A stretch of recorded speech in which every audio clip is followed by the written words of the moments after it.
안녕하세요. 오늘의 테슬라 뉴스입니다. 자, 오늘의 테슬라 뉴스는 연말 휴가를 다녀올 예정이고요. 한 해 마무리를 가족과 함께 잠시 휴식의 시간을 가지고 오려고 합니다. 자, 오늘의 테슬라 뉴스의 휴가는 12월 23일부터 26일까지로 예정되어 있고요. 크리스마스 이후에는 다시 돌아와서 테슬라의 소식을 전하도록 하겠습니다. 제가 휴가가 있는 동안에는 사전에 녹화된 방송이 방영될 예정이고요. 중요하고 재미있다고 생각하는 주제들을 미리 준비해봤습니다.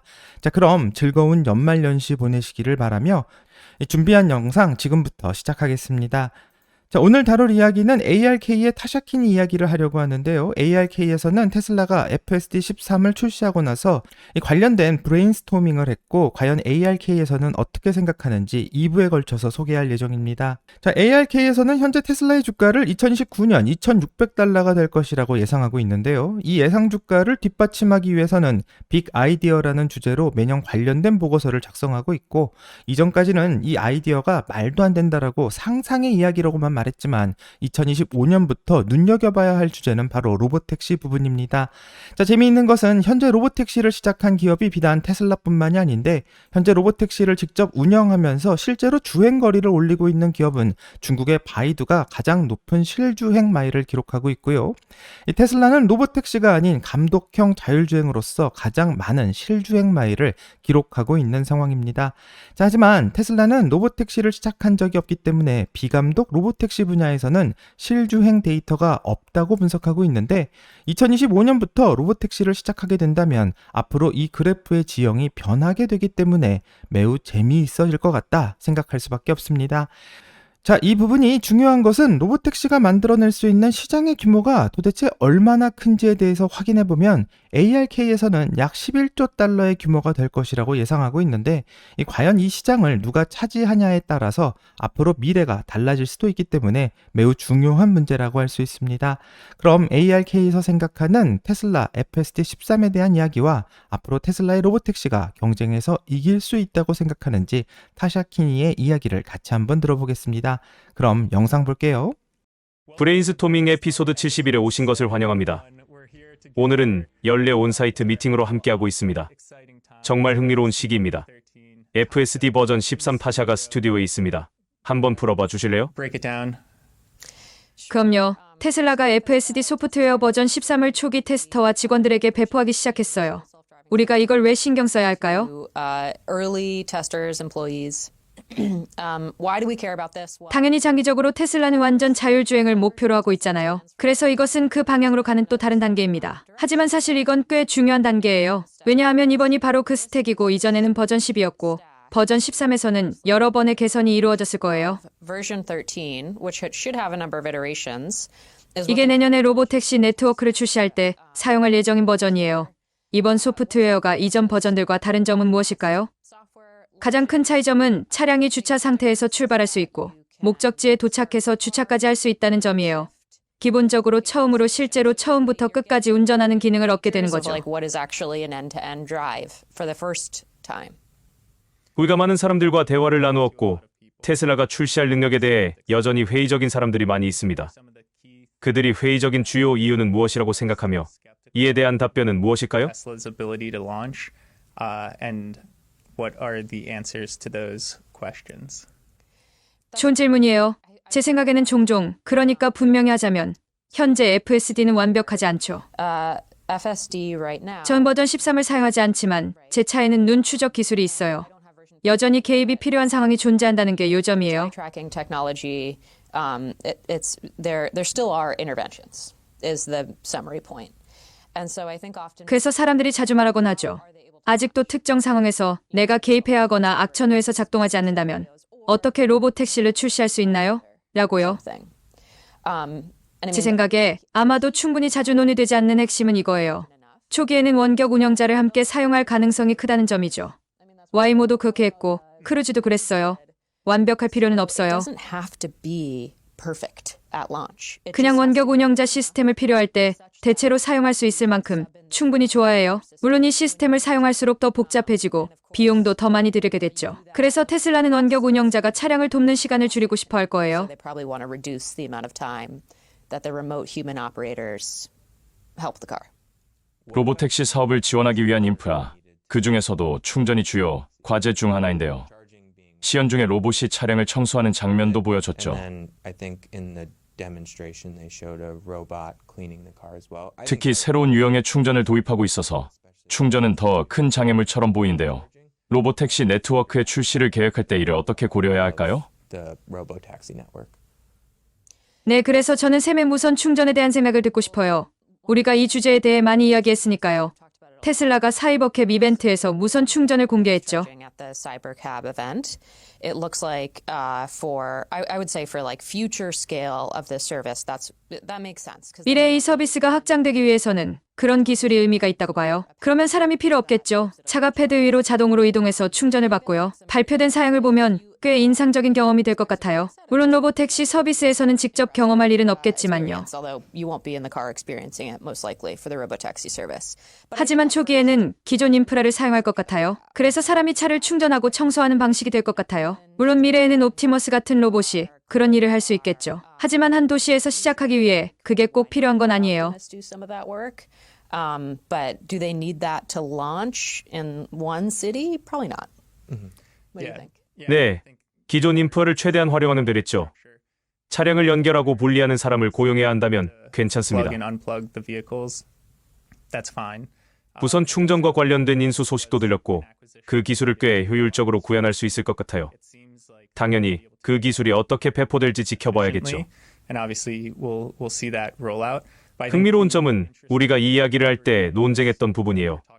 뱀처럼 생긴 로봇이 차량에 충전기를 꽂을지 옵티머스가 그 일을 할 수 있을지 아니면 안 할지 말이죠. 이게 일론이 항상 말하는 가장 좋은 부품은 없는 부품이라는 철학과 연결되는 것 같아요.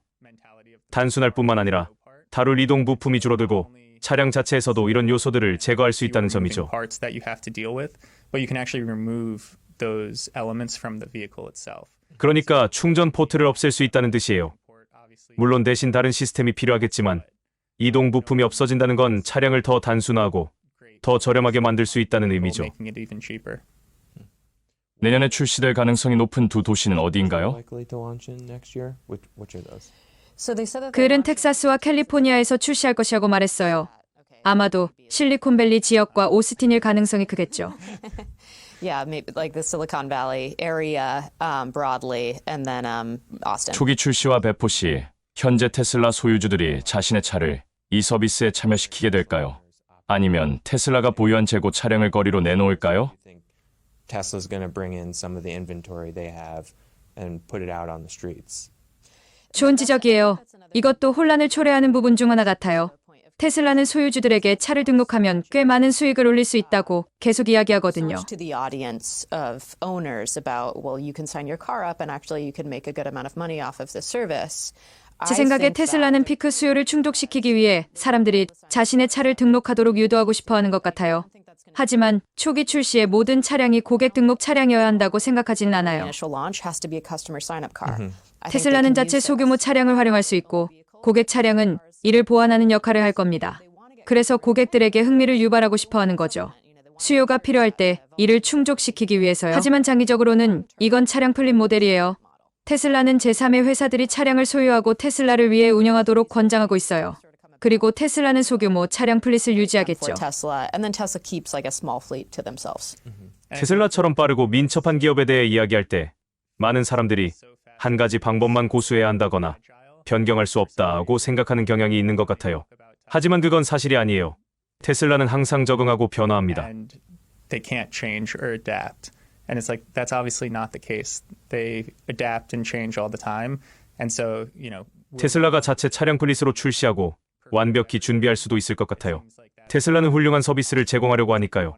타샤가 말한 것처럼 다른 사람들이 참여할 수 있게 만드는 것도 테슬라의 강점 중 하나예요. it's like part of Tesla's strength has been the retail support.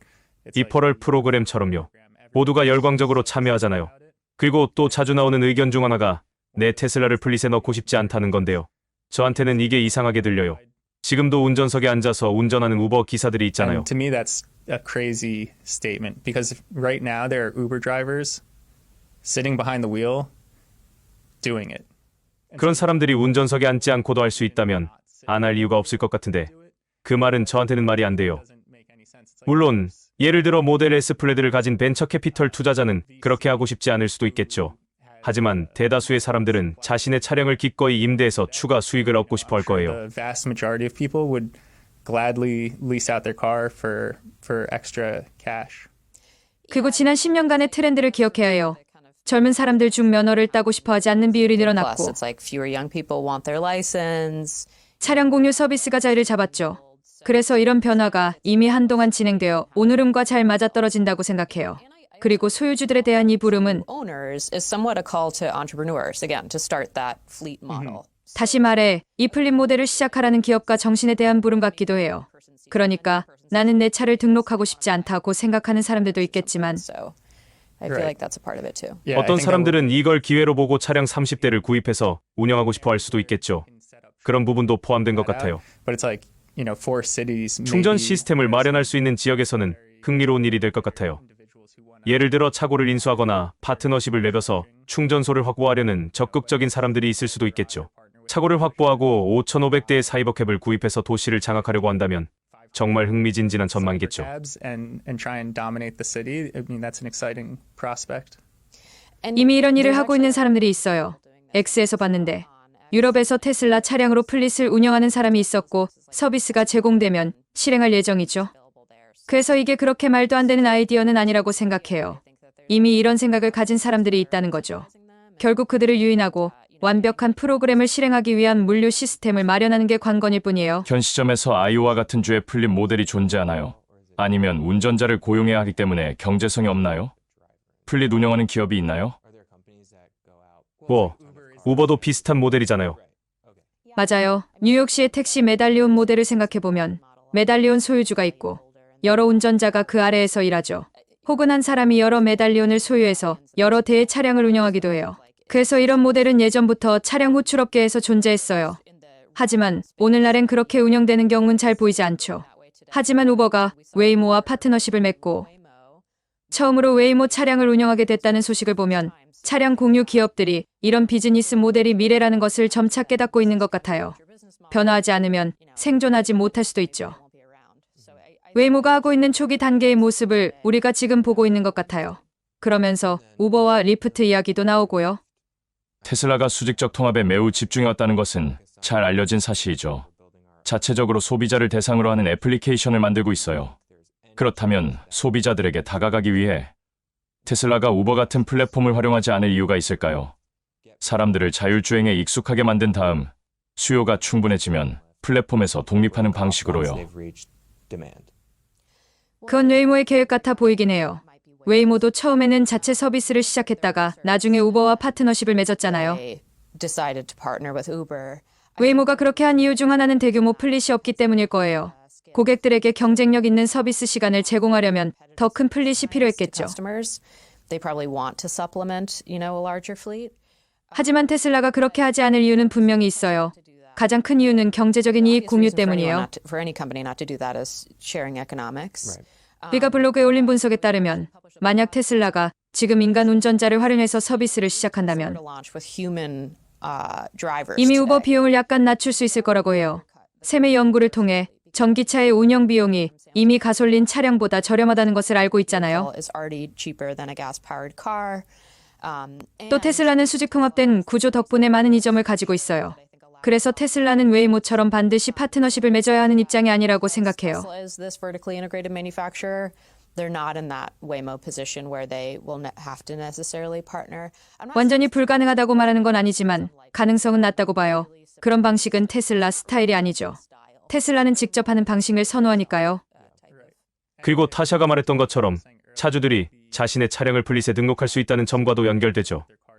결국 꾸준한 승차 수요가 없는 상황을 상상해보면 하루 동안의 일정한 수요 변화를 고려할 때 웨이모가 이를 자체적으로 해결하려 한다면 러시아어에 얼마나 많은 차량을 보유해야 그 수요를 충족할 수 있을까요? To meet that demand, because it's like you don't 웨이모 wanna 앱을 open up 열었는데 17분 후에 차량이 도착합니다라는 메시지가 뜬다면 그 앱은 다시 열지 않겠죠. right, then you're 그냥 우버를 사용할 거예요. you're just going to Uber with Tesla. And 하지만 테슬라는 자신의 차량을 서비스에 얼마든지 투입할 수 있고 우버는 그렇게 문제를 해결해 줄 수 없다는 문제가 있습니다. problem for Tesla if Right. Tesla has that capability. Right. 자, 영상을 다 봤는데 ARK에서는 이번 테슬라가 FSD 13을 출시한 것을 두고 어떻게 생각하는지 그 이야기를 들어볼 수 있었습니다. 자, 테슬라가 FSD 13을 출시했지만 아직은 완벽하지 않기 때문에 이 테슬라가 로보택시를 시작할 수 있는 능력이 있는지에 대해서 여전히 회의적인 시각이 많은 상황인데 ARK의 타샤키니도 현재 FSD가 완벽하지 않다라는 것을 인정하면서 왜 사람들이 이런 걱정을 하는지 그 이유를 잘 알겠지만 이 테슬라가 로보택시를 시작할 수 있냐 없냐에 대해서 그 본질에 대해서 알고 싶다면 핵심은 바로 이것이라고 말하면서 이 테슬라의 FSD는 완벽하지 않을 수도 있지만 초기에는 원격으로 로보택시를 조종할 수 있는 사람들과 함께 서비스를 출시할 가능성이 매우 크고 또 이 방법으로 테슬라는 문제가 생긴 자율주행 로보택시 차량에 해결을 할 수 있는 방법을 가지게 될 것이라고 말합니다. 자, 이미 웨이모나 중국의 바이두에서 같은 방법으로 로보택시를 운영하고 있기 때문에 테슬라 역시 충분히 가능하다고 생각할 수 있는데요. 이 테슬라는 2025년에 텍사스와 캘리포니아에서 로보택시의 시험 서비스를 출시할 것을 예고하고 있기에 그 결과가 어떨지 기대하게 됩니다. 자, 하지만 테슬라가 로보택시를 시작한다고 해도 누가 자신이 사용하고 있는 차를 로보택시로 사용할까 싶지만 이 테슬라에서는 이 개인의 로보택시가 아닌 이 사업자용 로보택시를 생각하고 있는 것 같다고 말하고 있고 테슬라 말고도 제3의 회사들이 테슬라 로보택시를 소유하고 또 테슬라를 위해 운영하기를 바라는 것 같다고 ARK에서는 전망하고 있습니다. 자, 그래서 실제로 어떤 회사가 대규모의 로보택시를 구매해 한 도시를 다 로보택시로 점유한다면 굉장히 흥미로운 일이 벌어질 것 같으며 아직 가보지 않은 길이기 때문에 어떤 변화가 나타날지 궁금해지는데요. 하지만 테슬라는 직접 하는 방식을 선호하는 경향이 있기 때문에 기존의 서비스인 우버나 이런 파트너십을 맺지 않고 아마도 독자적인 차량 플랫폼으로 이 서비스를 할 거라는 이야기를 하고 있습니다. 자, 웨이모는 테슬라처럼 차량을 제조할 수가 없기 때문에 이 차량 구입에 큰 비용이 든다는 점, 그래서 자율주행 차량의 이 스케일을 늘릴 수 없다는 점이 엄청난 단점으로 존재하고 있고요. 테슬라의 로보택시에게 요금 면에서나 시간 면에서나 경쟁에서 패배하지 않을까 생각해 볼 수 있습니다. 자, 차량 공유 플랫폼인 우버의 경우에는 현재 많은 사용자가 우버를 사용하고 있기 때문에 그 경쟁이 쉽지 않을 거라고 예상할 수 있지만 이 사람이 운전하는 서비스와 사람이 없는 서비스에는 당연히 그 가격에서 차이가 날 수밖에 없고 결국 로보택시 시장은 승자 독식이 될 수밖에 없기 때문에 과연 테슬라가 언제 서비스를 출시하는지 기대되고 그래서 2025년을 기대할 수밖에 없습니다. 그럼 테슬라의 로보택시 출시 소식을 기다려보고요. 여기까지가 오늘의 테슬라 뉴스입니다. 오늘 영상이 도움이 되셨다면 구독과 좋아요 그리고 알람 설정 부탁드립니다. 오늘 좋은 하루 되시고요. 오늘의 테슬라 뉴스는 내일 또 새로운 소식으로 다시 찾아오겠습니다. 감사합니다.